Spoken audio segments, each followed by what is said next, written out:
Mayong adlaw kaninyong tanan nga nagpaminaw karon, ning tulumanon kini ang akong suliran. Ilabi na kaninyo Dr. Rene Opra o Attorney Elaine Batan. Ingon man sa mga artista nga maghatag o kinabuhi ning akong suwat suliran. Ako day si Inday, 36 anyos, minyo og may tulo ka mga anak. Taga Surigao City gyud ko, pero di anak ko sa Manila ron. Punto legal kining akong suliran, kabahin kini sa apelyado sa akong usa ka anak. Kaduha manggod ko maminyo, aron inyong hisatan, ingon inyang mga panghita po.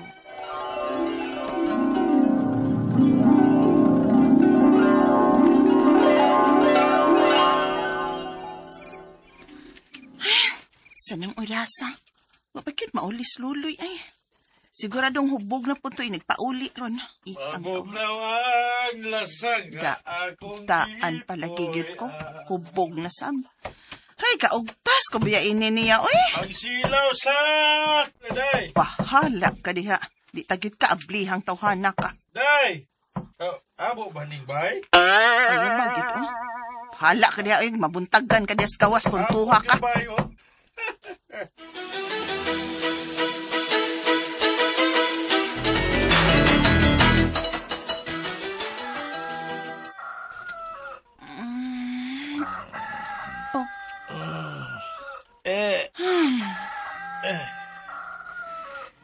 Gagawa ni mo gabi, Inday, ay. Ay, wa man ko ni mo ablihe. Dito ko makatug sa gawas, ay. Pag mata na ko, dito ramlay ko makatug tungod sa atong pultahan. Kung ganong nakasod man ka, kisa may nag-abli ni mo. Agato ka, anak. Pastilan to nyo. Gipulaan na gid ko anong pagsige nung inom ay. Mawara ba gid kay buot kung mao nay makainom? O maong wa ko ni mo ablihe. Ay kisa may ganang mga abli nimo, nga gawas nga baho ka kun mao nay makainom. Mawa pa gid kay buot, mag-away na sabta. Saba kayo, maikog ta sa tong mga silingan nga mag-away ta nga 10 oras na sa gabi. Sa to, baho na ko. Yan naman, mas humot ang imong laki. Sa? Mas humot bang imong laki? Yabag ka diha? Mas humot ba? Hilom oy! Di na gid maayo ng dagan sa mong utok da tungod sa bino ni motor nyo. Mong mas maayo siguro magbuwag na lang taay. Sa to! Gusto? Usba na gani. Tudyo sa ba? Usba! Ang paggunit ni mo sa hukot na ha? Paminaw, ha?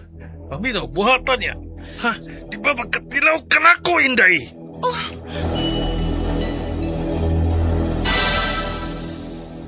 Unsa? Usay mo larga kas Manila? Di na ako makagwantang tunyo, maoy. Di na gina siya mausab, ano iyang pagkapalahubog ba? Maong mabiya ko, malangyaw kong layo, kanang di ko niya matultulan. Ma, ikaw lang unay bahala sa kong anak, ha? Ibilin ako ni mo, ma. Inday. Umanggoy kasiguruhan ng akong paglarga, ma. Kung di ko gustong iangin ng akong anak, maong ibilin ako siya ni mo, ma. Isaad ako, mabalik na ko puhon alang sa akong anak.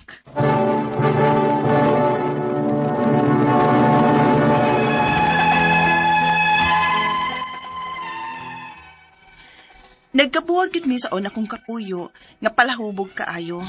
Nilangyaw kong Manila, ang pagsiguro nga dili na ko niya matultulan. Gibilin ko ang akong anak sa akong mama.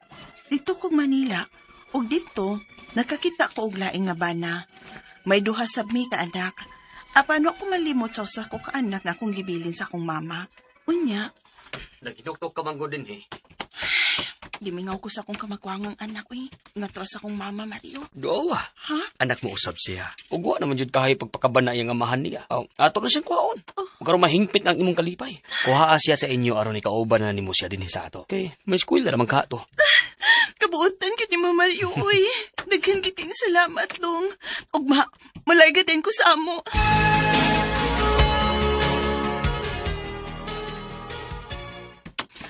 Mama! Dudong, anak. Hingawan ako ni mo, dong, uy. Ma? Kita nagit ko ni mo.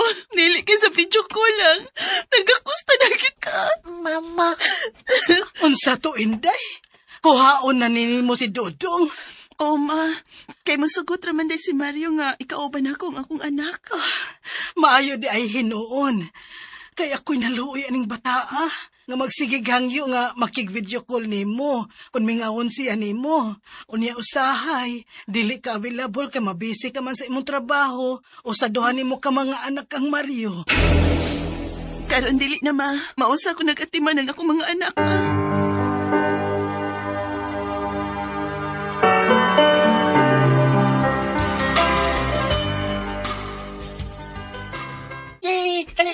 Dali, Miles. Kasi nabot naman po din nila ang ilang magguwang din, no? Tungod kay buutan niya pagkamagawang si Dudong sa iyang mga manghod. Og nalipay kay kumanos. Nga nagkauban na gyud ang tanan akong mga anak. Daghang kayong salamat, Dong. Unsa kay paagi, no?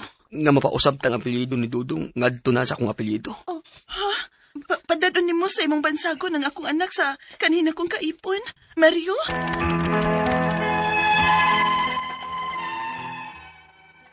Nakatiming gid kong Mario, nga maoy akong nabana, nga masinabuton og dawat ang akong kakahapon. Ang akong mga pangutana mo kining mosunod. Unang pangutana, may anak ko sa una na akong kaipon, o gustong sagupon sa akong nabana karon, o padadon sa iyang apelyado. Unsa may mga pamaagi? Dako ba o magasto? Ikaduhang pangutana, wa na magpakabana ang kanina kong kaipon nga si Tonyo sa among anak. Kung ipausab na among apelyado sa among anak, magkinanglan pa ba ko og consent niya? Ikatulong pangutana, kung mapausab ko ang apelyado sa akong anak, dili na ba siya makasunod kung unsa may kaptangan unya sa iyang tinuod nga amahan? Ikaapat og katapusan, taga Surigao City mi, apani ami karon sa Manila Manimuyo. Unsa may pamaagi sa pagpausab sa apelyado sa akong anak? Sa Surigao bagid ko mag-process? Palihog, tabangi og tambagi ko, kini ang akong suliran, Inday. Mayong adlaw mga suking tigpaminaw kini si Attorney Elaine Bathanog. Ako karong adlaw ang muhatag ninyo og tambag, tubag, solusyon, kalinawan sa inyong mga pangutana, mga problema na may punto legal, personal, mga pangutana nato sa tuang kapika, sa tuang kabanay, sa tuang crush, kinsa na mga ning ghost, kinsa na may mo tagad nato, gi-block, gi-unseen, gi-unfollow, agay. Bahalag sakit ang kinabuhi, guys. Never mind. Padayon lang gihapon ta, ha? Og ipada ang inyong suwat, may pag-i-share na nato ang ato ang mga problema. Ngano, sharing is a way nga ma-release nato usahay ang tension or ang stress. Kanang pagsuwat lang dana ng inyong problema, no? Dako po ba kanang unload ba sa inyong burden in life? Samot na kung matambagang Attorney Bathan, di ba? Muna, ipada ang inyong suwat sa suliran_612@yahoo.com or natay Facebook account nga kini ang Akong Suliran Official Writers page. Pwede sad atong ipadala sa 3rd floor, Jose R. Martinez Building, Osmeña Boulevard, Cebu City. Kumusta maning ato ang mga suping tigpaminaw? Kumusta mo guys? Hinaot unta nga pagmata na to ganina,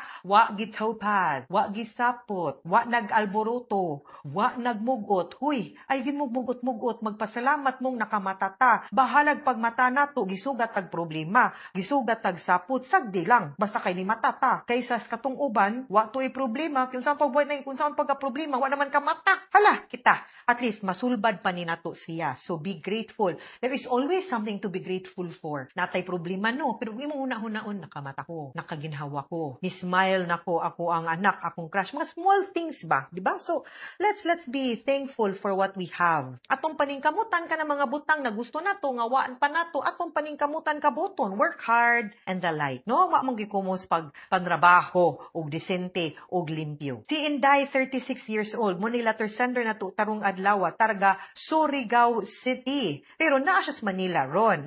Thank you kayo for writing us, and I'm sure naninaw ni either sa atong YouTube, no, or sa ato ang Facebook account, no. Punto legal karong adlaw, no, ang pabahin ni sa apelyido sa iyang usa ka anak kay sana all kaduha maminyo. Mo ni nahitabo niya. So, yun sa kanya anal man ni siya, no, akong i-check, no. Kay nagkabuwag man siya siyang kaipon kay palahubog man kaayo. Gibilin niya ang iyahang anak sa iyahang mama ug nanimpad man ni siya dito sa Manila. Dito siya nakakitag laing bana. Naasad sila'y duha ka anak, no, pero wapod kuno siya. Para niya wapod kuno nakalintan oy ang iyang usa ka anak, no.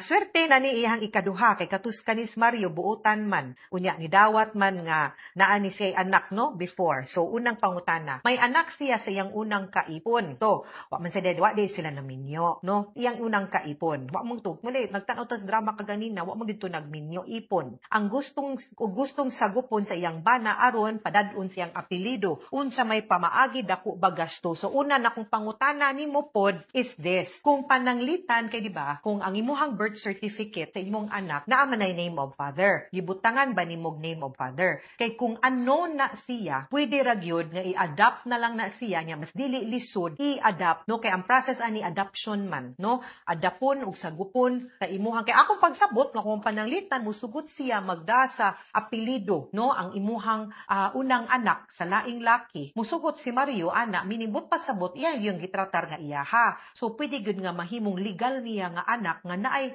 same katungod anang inyong duha ka anak karon, no? Ni Mario. So kung ingon ana gid ang iyahang tumong, then i-adapt gid niya. Now, easier to adapt kung ang nakabutang sa birth certificate sa papa anon. Pero kung naa ang pangan, wa po na mag-ingon nga dili pwede ang atoa lang nga magkinahanglan sa pagtugot sa amahan nga legal nga biological nga ang mahimo ng amahan karon ang kana ng imuhang kaipon karon. So pwede na siya through the process of adoption. Okay? Ikaduhang pangutana, wala na magpakabana ang kanhin akong kaipon nga si Tonyo sa among anak. Kung ipausab namo ang apelyido sa among anak, magkinahanglan ba og consent niya natubag ko na ni sa atong unang pangutana depende kung na-acknowledge gani meaning to say naa ang pangan ni Tonyo no sa birth certificate sa imong unang anak kinahanglan gyud consent kay naaman pero ug anon I think mahimo rang dili kung masayon siya.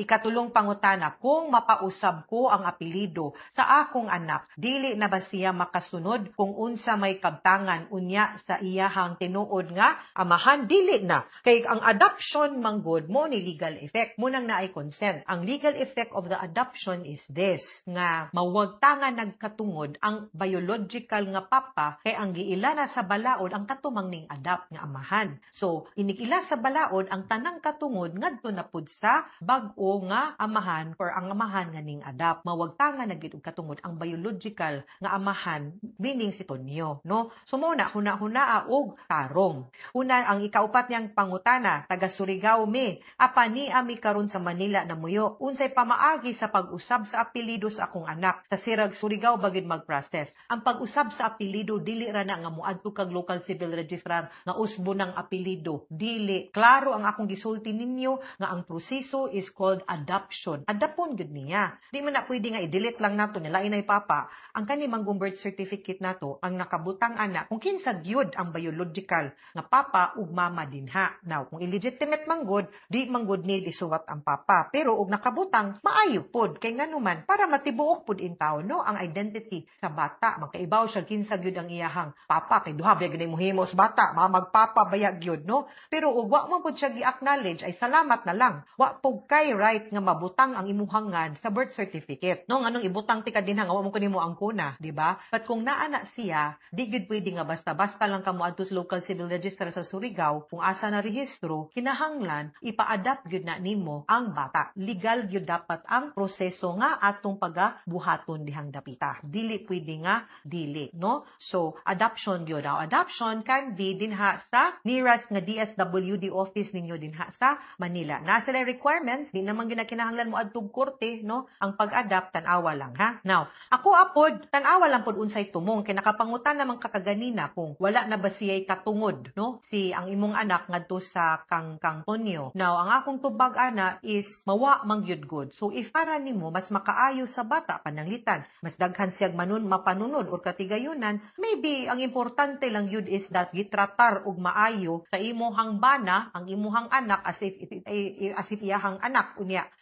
Unsa man gud nang dokumento ra gud pod, di ba? Papel ra man na. Ang importante nga ma-protected pod ang future ug kaugmaon pod sa imong bata. So di na siya ingon anak kasayon nga desisyon nga tungod lang kay atong gipahimungtan ang ato ang anak ug ang pangan ug apelyido sa atong anak kay wa na takauyon sa ato ang pares sa atong panahon nga naghimo pata no compared ato. So nahuna ang tanong, it's not an easy decision but most importantly unta magibabaw ang imuhang pagtan-aw sa katungod ug sa welfare ug unsa gyud makaayo sa imuhang anak ug sa imuhang bata. Ha? Mga suking tigpaminaw, hinaut unta nga namoy nakutlo na pagtulunan karong adlaw. Kini si Attorney Elaine Bathan. Daghan kayong salamat sa inyong pagpaminaw paminaw sa atong tulumanon hangtod sa sunod nga sugilanon dinhi gapon sa tuang programa. Kini ang akong suliran gikan sa RMN Production Center, Radyo Mo Nationwide. Tataka RMN, daghang salamat o maayong adlaw.